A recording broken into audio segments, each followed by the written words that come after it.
యదాల నిజాలు వెలుగు తీసే కైజార్ మీ పృథ్వీ టుడే. కార్మికుల కనీస వేతనాలు పెంచాలని సిఐటియు చెలో collectorate, Andhra Pradesh government contract out sourcing, APCOS employees federation, JAC రాష్ట్ర కమిటీల పిలుపు మేరకు జిల్లా సిఐటియు ఆధ్వర్యంలో కలెక్టరేట్ వద్ద గురువారం ధర్నా నిర్వహించారు. ధర్నాలో రాష్ట్రంలోని వివిధ ప్రభుత్వ శాఖలు, నేషనల్ హెల్త్ మిషన్, సమగ్ర శిక్ష, ఉపాధి హామీ, వెలుగు, 108, 104, తల్లి బిడ్డ express, AP socks, urban health second ANM staff నర్సులు, ఎంఎల్హెచ్పి, ఆరోగ్య మిత్ర, ఆయుష్, ఆర్డబ్ల్యూఎస్, విద్యుత్, ఆర్టీసీ, ప్రభుత్వేతర సంస్థలలో పనిచేస్తున్న అవుట్ సోర్సింగ్ ఉద్యోగులందరూ 30, 31వ తేదీల 2 రోజుల ధర్నా కార్యక్రమంలో పాల్గొన్నారు. ధర్నాలో సిఐటియు జిల్లా అధ్యక్షులు వివి శ్రీనివాసరావు, కార్యదర్శి ఆర్ శంకర్రావు తదితరులు మాట్లాడుతూ పరిశ్రమలలో కాంట్రాక్ట్ అవుట్ సోర్సింగ్ లో ఉద్యోగులకు కనీస వేతనం 26,000 రూపాయలు చెల్లించే విధంగా చట్టాలు అమలు చేయాలని కోరుతూ రాష్ట్ర వ్యాప్తంగా చలో కలెక్టరేట్ కార్యక్రమాన్ని గురు శుక్రవారాల్లో చేస్తున్నామని తెలియజేశారు.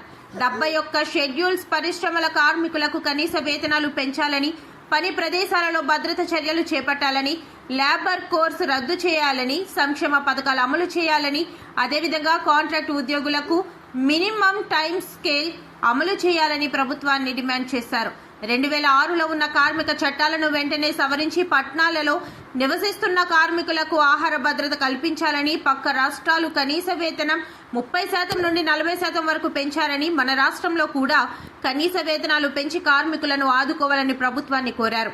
నేడు రేపు కలెక్టరేట్ల వద్ద నిరసన ర్యాలీలు జరుగుతాయని, అప్పటికీ ప్రభుత్వం స్పందించకపోతే విజయవాడలో నిరసన ర్యాలీ జరుపుతామని ప్రభుత్వాన్ని డిమాండ్ చేశారు. చెప్పండి. నా పేరు ఆర్ శంకర్రావు, సిఐటి అనకాపల్లి జిల్లా ప్రధాన కార్యదర్శి. ఈరోజు సిఐటియు రాష్ట్ర వ్యాప్త పిలుపులో భాగంగా రాష్ట్రంలో ఉన్న అన్ని విభాగాల్లో కాంట్రాక్ట్ అవుట్ సోర్సింగ్ ఉద్యోగులు, గ్రామ పంచాయతీ కార్మికులు, ఆర్ఏఆర్ఎస్, ఎలక్ట్రిసిటీ ఉద్యోగులు, అలాగే పంచాయతీ కార్మికులు, అన్ని విభాగాల కార్మికులు ఈరోజు ఇక్కడ ధర్నా నిర్వహిస్తూ ఉన్నాం.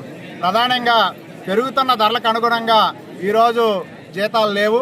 ఈరోజు ఇక్కడికి వచ్చిన ఉద్యోగులు కార్మికుల్లో 6,000 నుండి 12,000, 13,000 రూపాయలు, 14,000 రూపాయల జీతాలతో పనిచేస్తున్న కార్మికులు, ఉద్యోగులు ఎక్కువ మంది ఇక్కడ ఉన్నారు. రాష్ట్ర ప్రభుత్వం ఎన్నికలకు ముందు వేతనాలు పెంచుతామని, కార్మికుల యొక్క సమస్యలు పరిష్కారం చేస్తామని చెప్పేసి హామీ ఇచ్చారు. ఇప్పటికి 2 సంవత్సరాలు పూర్తవుతుంది.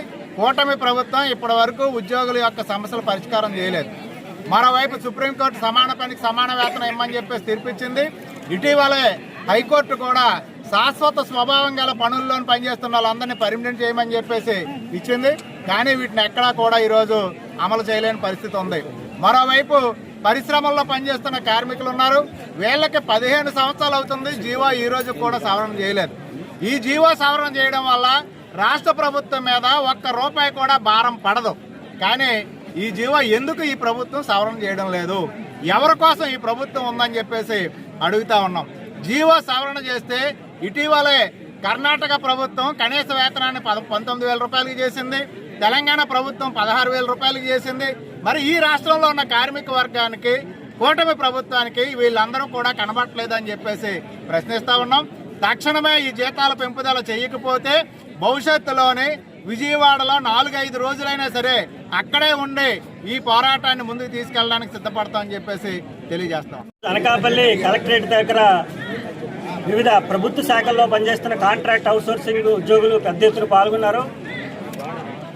ఎడ్యుకేషన్ డిపార్ట్మెంట్లో ఎస్ఎస్ఏ సమగ్ర శిక్షలో పనిచేస్తున్న అన్ని విభాగాల ఉద్యోగులు, అలాగే మార్కెట్ యార్డ్ అవుట్ సోర్సింగ్ ఉద్యోగులు, అలాగే నేషనల్ హెల్త్ మిషన్ ఏదైతే ఉందో ఆ నేషనల్ హెల్త్ మిషన్లో పనిచేస్తున్న కాంట్రాక్ట్ అవుట్ సోర్సింగ్ ఉద్యోగులు, ఆర్ఏఆర్ఎస్, పంచాయతీ, అలాగే మున్సిపల్ ఉద్యోగులు, వీళ్ళందరూ కూడా ఈరోజు ఎలక్ట్రిసిటీ కాంట్రాక్ట్ ఉద్యోగులు, అన్ని రంగాల్లో ఉండే ఉద్యోగులు కూడా ఈరోజు కలెక్టర్ ఆఫీస్కి ఎందుకు వచ్చామనంటే, మాకు జీతాలు పెరుగుతున్న ధరలకు అనుగుణంగా పెంచండి, మా జీతాలు పెంచి 7-8 నెలలు అయిపోయింది. అంతేకాదు ఇప్పుడు ఈ కాంట్రాక్ట్ అవుట్ సోర్సింగ్ ఉద్యోగులకి ఈ కూటమి ప్రభుత్వం వచ్చిన తర్వాత నెలల తరబడి కూడా జీతాలు రావట్లేదు. 6 నెలలు, 5 నెలలు, 3 నెలలు జీతాలు రాకపోతే ఆ కుటుంబాలు ఏం తిని బతుకుతాయని చెప్పేసి ఈ కూటమి ప్రభుత్వంలో చంద్రబాబు నాయుడు గారిని అడుగుతున్నాం. ఈరోజు పంచాయతీ శాఖకి ఈరోజు నాయకత్వం వహిస్తున్న నాయకులు పవన్ కళ్యాణ్ గారు. మరి పవన్ కళ్యాణ్ గారు, మరి మీరు పంచాయతీ కార్మికులకి 10 నెలలు, 12 నెలలు, 24 నెలలు కూడా జీతాలు రాకుండా ఉంటే మరి మీరు ఎందుకు ప్రశ్నించట్లేదు? ఎందుకు ఆ జీతాలు ఇప్పించడం కోసం ప్రయత్నం చేయట్లేదని చెప్పేసి మేము అడుగుతున్నాం. మరి ఏం తిని బతకాలి? మీరు నెలల తరబడి జీతా బకాయిలు పెడితే మాత్రం మేము ఊరుకోం. జీతాలు పెంపుదల చేయకపోతే మాత్రం మేము ఇలాగే శాంతియుతంగా ఆందోళన చేసి ఊరుకోం. అవసరమైతే మేము చెలో విజయవాడ వరకు అయినా సరే వచ్చి మీ యొక్క సంగతి తేలుస్తాం. మా జీతాలు, కనీస వేతనాలు పెంపుదల కోసం ఈ ఉద్యమం అనేది ఈరోజు స్టార్ట్ అయింది. మీకు గోరి కట్టే వరకు, మా జీతాలు పెంపుదల చేసే వరకు కూడా మేము ఈ పోరాటాన్ని ముందుకు తీసుకొని వెళ్తామని చెప్పేసి ఈ ప్రభుత్వం ఈలోపే మా జీతాల పెరుగుదల కోసం ఆలోచన చేసి వెంటనే జీవోలు సవరించాలని చెప్పేసి ఈ కూటమి ప్రభుత్వాన్ని డిమాండ్ చేస్తున్నాను.